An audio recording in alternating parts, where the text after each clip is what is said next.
Throughout this lecture, we're going to talk about removing constraints from integer programs. But before we do that, we're going to talk about first adding constraints into integer programs. So here we have some integer program.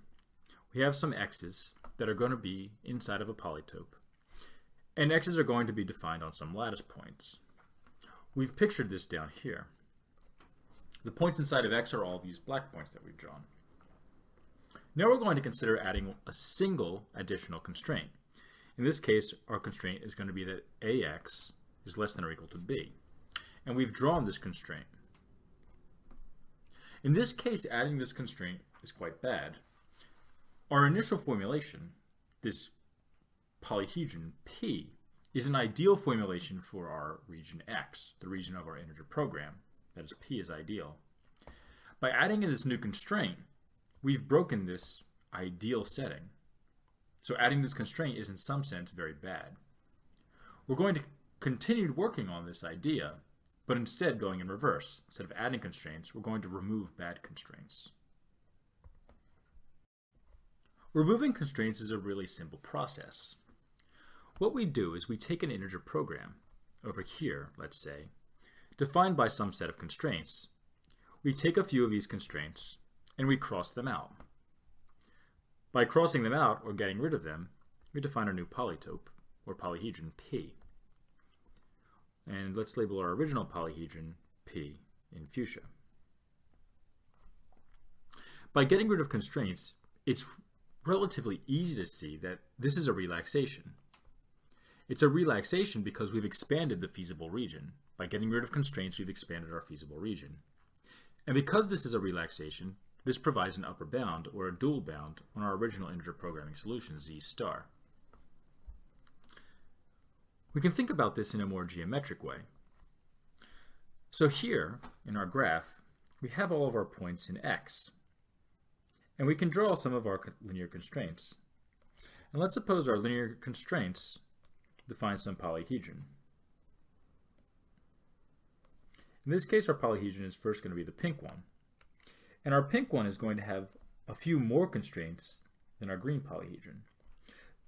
By having more constraints, that means that our polyhedron is a little bit more complicated. In this case, we're going to make this complication these additional little corner points I've introduced.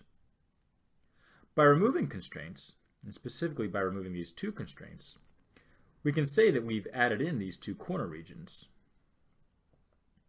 And so by removing two constraints, we've moved from a formulation that's a little bit complicated to an ideal formulation of our program. The idea here is that by moving to a new formulation, an ideal formulation, it's now much easier to solve this integer program. ZR is an integer program, but because there's now an ideal formulation, we can solve it quite easily, compared to the original Z star, which we can't solve very easily because we don't have an ideal formulation. This is the idea behind removing constraints.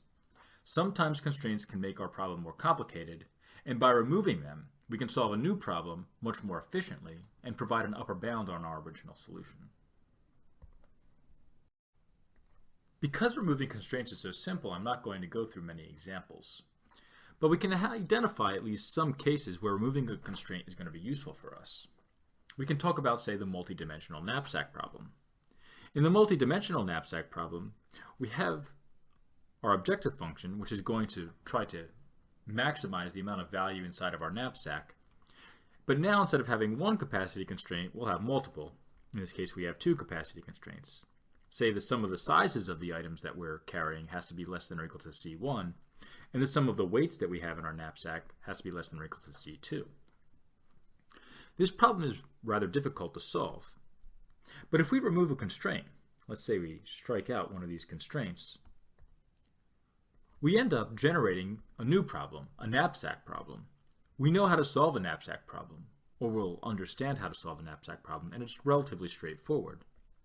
And by crossing out this one constraint, we've produced an upper bound. Of course, when we've done this, we don't know exactly what the quality of this upper bound is, but we'll investigate this later.